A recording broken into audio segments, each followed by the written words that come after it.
I did originally want to talk to you just about the sprint and the green jersey competition of the Tour de France in 2021. I spoke with Sam Bennett recently. He got the green jersey. He's sort of lifted himself up a level last year. Can you go through perhaps the top 5 of last year and just give me a quick synopsis of where you imagine them being? I mean, if we can start with Sam, because he won the green jersey. Where I imagine them being this year?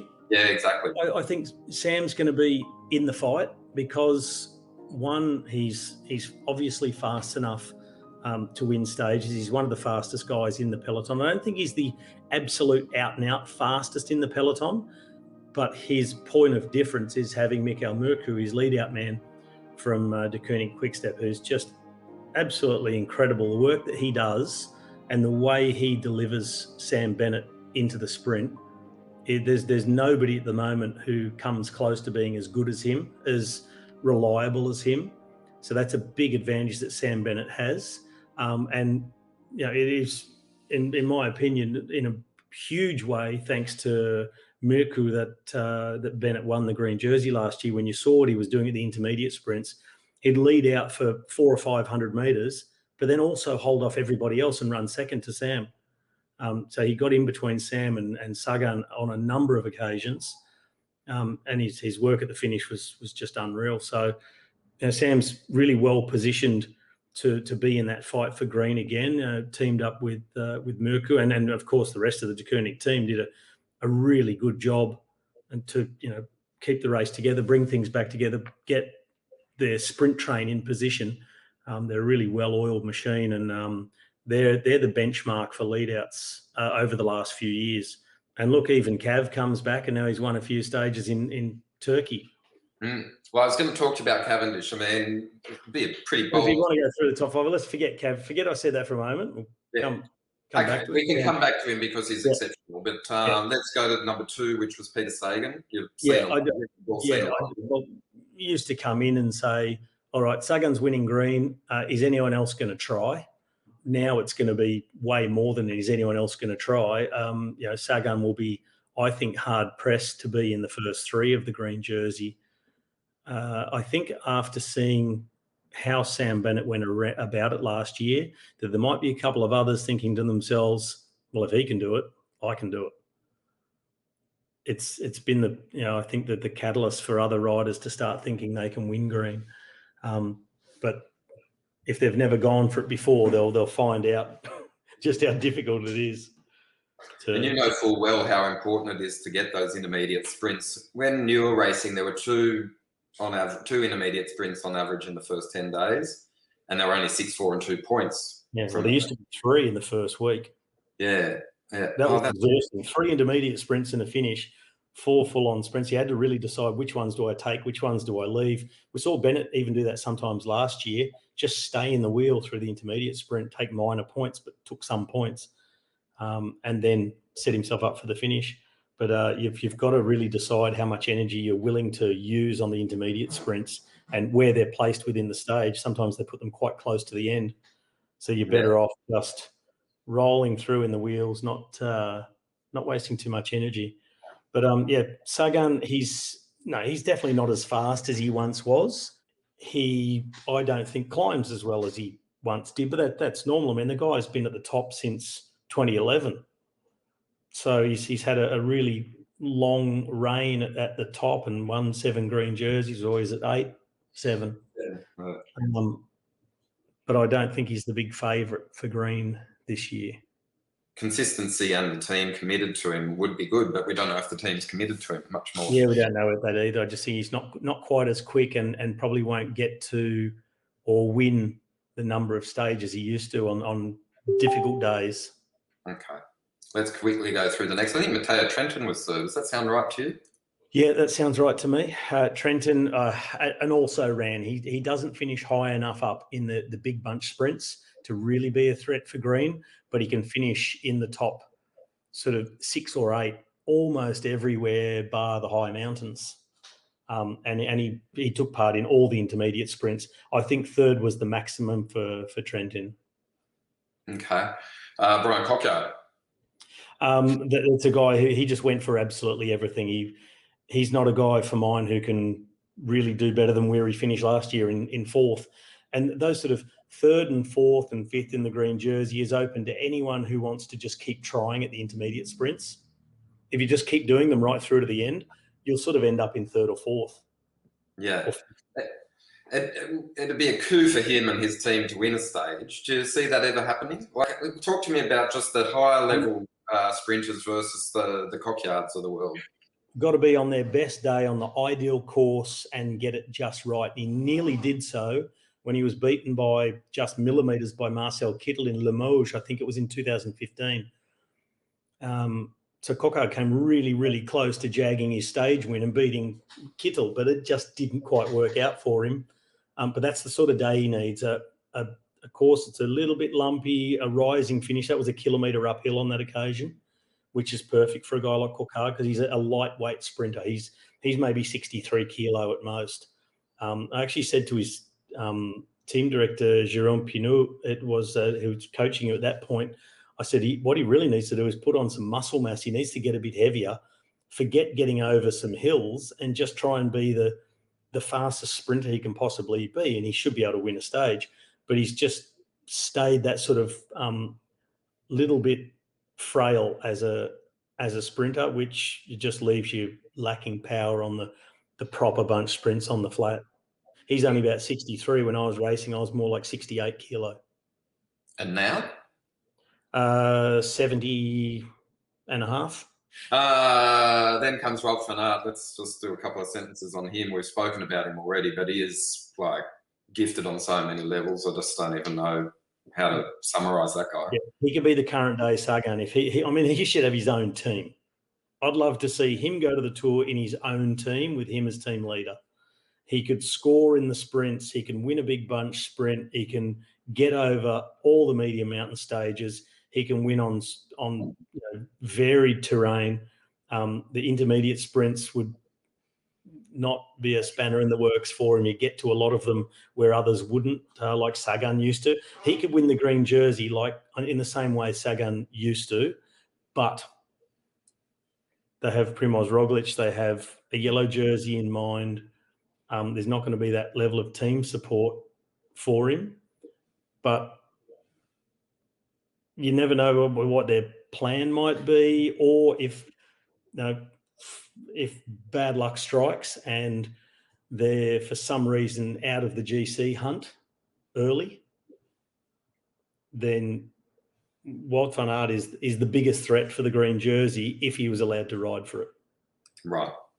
We'll keep going down the list and we'll go to two extra exceptional mentions, but I just want to go to 6 because it's Caleb and we all know him pretty well. You know that he can win stages. We've seen him do it consistently. Is it worth the focus on the green jersey, or is it better just to keep on picking off stages like he's doing? Just keep on picking off stages and, hopefully he can get enough of them to score big. As far as the green jersey competition goes, the way it's structured with the big points available on one sprint per day, there are days where he could miss out on a bunch of points where, he gets dropped on an early climb that a few others might just get over. And that costs 20 points each time it happens. Some of the stages a little bit too hilly towards the end where a couple of others might get over. Never say never. It doesn't seem to be his focus. Caleb, he strikes me as a guy, he'd rather just go for the proper big wins, not win something on being consistent, but go for the big stage wins. Yeah, I don't know if he should focus on green at the moment. I think it'd have to be as a sort of an opportunistic move during the race that he finds like, wow, I'm sprinting really well, winning stages, but I'm actually getting through the stage as well, getting over some small climbs, and just sort of rides himself into contention and then, really puts his head down for it. Maybe sacrifice a stage here or there to chase green as a possibility. The speed, no question. He's the fastest in the peloton at the moment. He told me after Milan-San Remo when he came second that he thinks he's sprinting a bit more upright. Would you make that appraisal? I mean, he feels that. Do you see that? Yes, and you can see it. And he told me, I can't remember if it was at a tour down under or at the tour last year, but he told me he'd been working on his position and being less down over the bars because he was tending to skip his back wheel around quite a lot. Mm-hmm. He was really aero, but he was trying to find a position that had him just slightly more upright, developing more power, and then the balance between, power output and aerodynamics was having him going faster. So that's always got to be the goal, is to go quicker. And he was just trying to tweak it to find the ideal position to maximise the position versus aerodynamics and power. I said he's brought his handlebars in, they're narrower, which is the current trend. I wonder if he could just not get over as far as he did with the wider bars, if you know what I mean. Yeah, that would make sense as well. The wider bars allow you to just get that bit further forward and get your chest between your arms. So that makes sense as well. But there is, I mean, I looked at guys who was Chippo used to really bend his elbows out, and Pataki did the same. And Cav came along, and he's a similar build to Caleb, short, stocky legs, pretty short arms, and a long torso, which then, if you haven't got short arms, it's really difficult to get down and still be aero because your arms are out like this. Where you look at Caleb and Cav, their arms, their elbows are not out, but they're able to get right down and sort of tuck their arms in behind. But riders with, say, longer levers, longer arms, have to sort of get them away somewhere and really bend their elbows, where for those guys, it's just a lot more natural, comfortable position that gets them into that sort of dive down aero position. You've got to have the right body build to be able to ride the position and have maximum power output. I know you're just riding for fun these days, but you know, when you see Cav do what he did and then Caleb replicating it and then taking it to a new level, do you go out and muck around and just see how it would play out for you? No. I was actually just thinking before, I don't know why this thought popped into my head about sprinting. And I thought, when was the last time I did a sprint? And I reckon it was the Noosa Criterium 2013, so 8 years ago. While I've got you, I'm going to keep going for a couple more names. One is Julian Alaphilippe, who was 7th in the points classification. You know, he fidgets, he fusses around. He makes bike riding spectacular. He's fantastic to watch. And sometimes makes it dangerous for himself, like he did in Flanders last year, because he's sometimes he seems to be looking behind him as much as he's looking in front of him.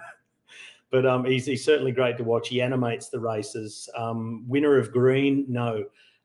If the race was the Vuelta, then yes, he could win the points jersey. Mm-hmm. What's the difference there? So many hilly stages. Right. Yep. Okay. And then Pogačar was next in the points classification. I mean, the guy can do everything. He won he won 3 jerseys last year. Can he win 4? No, he won't win green. He won't go and get amongst the bunch sprints and ride himself into the points. His 7th place in the green jersey competition was just a result of riding at the front and being at the front in mountain stages in the time trial and just gathering points in the tough stages, but he's never going to get enough points. I mean, if you look at the points difference, it would have been in the hundreds. Yeah, and that's why they have the tiered structure for different profiles. Exactly. It's weighted towards the sprinters, as it should be. I would still like to see, with the green jersey competition, I've said it for a few years now, I would like to see a points tally as we currently see it, but your name only comes up in lights. You qualify for green once you've won a stage. Okay. Yeah, that's fair. In the competition, once you've won a stage, you can't win green if you haven't won an actual stage. Guys who are trying, and then are right up there, but they haven't won a stage yet, they're still not in contention. And then suddenly you can have someone riding in green thinking, I'm looking good. But there's someone else who's right near them on points and suddenly wins the stage and bang, the race is on. I'd like to see that as a way of doing it. And, you look at last year, it was Bennett anyway. Mostly guys win green by also winning a stage. It's rare that they win it without winning a stage. Yeah. Like Sagan did once, I think. But Sagan did it once, Marble did it once or twice. Yeah. they weren't in the race last year, but I'm going to reference them. Cavendish, what he did in Turkey, I mean, it's a lesser field, but once you get a win, you get another and another and another, evidently, in his world. Would they be so bold as to pop him in the Tour this year, do you think? No, I doubt it. I think it's another huge step up from the Tour of Turkey to the Tour de France. And when they've got Sam Bennett in the team, who he is the number one, I don't think it would be a good idea to put Cavendish in the team with him. I don't think there's nothing that Cavendish can teach Sam Bennett during the Tour de France and take the spot of someone who was a reliable and valuable workhorse. Cav's not a lead-out man, like I wasn't. And so I think even now, even though it was really encouraging for him to win stages in the Tour of Turkey, I mean, if he, say they took him to the Tour, I'd be shocked if he made it through. Okay. And then, because he wasn't there, but he will be, Mathieu van der Poel. Mathieu van der Poel. Like, this is the Adonis of cycling. I don't think there's anyone who looks as good on a bike. He must appeal to basically every demographic in the history of the world. He's a marketer's delight and he's super reliable. And surely he's going to take the yellow jersey in the first 1 or 2 days. Well, he throws it all out there every time he rides a bike. He absolutely just punishes himself every time he's on it.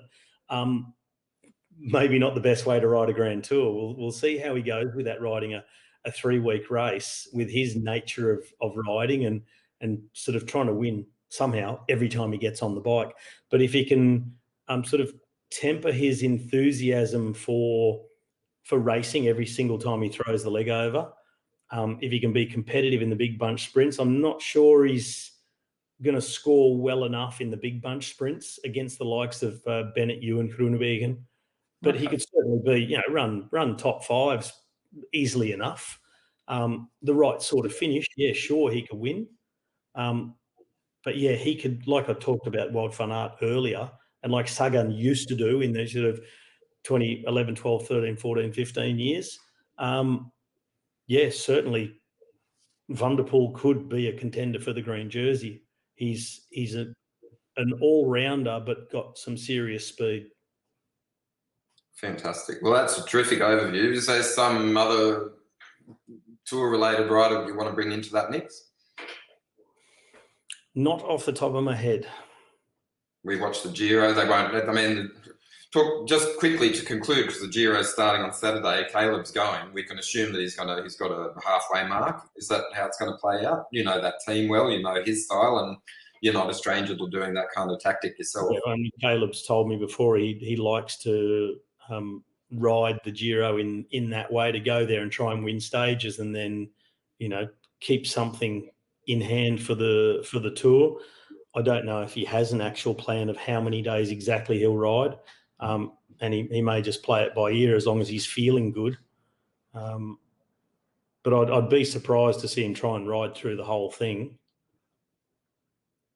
I guess it depends a little bit on what your plans are for late in the year, but it can be done to finish the Giro, recover for the Tour, but the Tour starts a week earlier than it normally would, so there's less recovery time. So I'd be really surprised if he went more than 2 weeks in the Giro. Okay.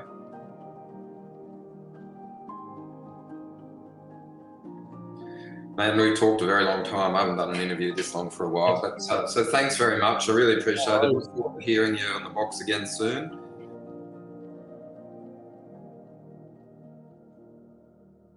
All right. See you, man. See you, mate. Ciao, ciao. Bye.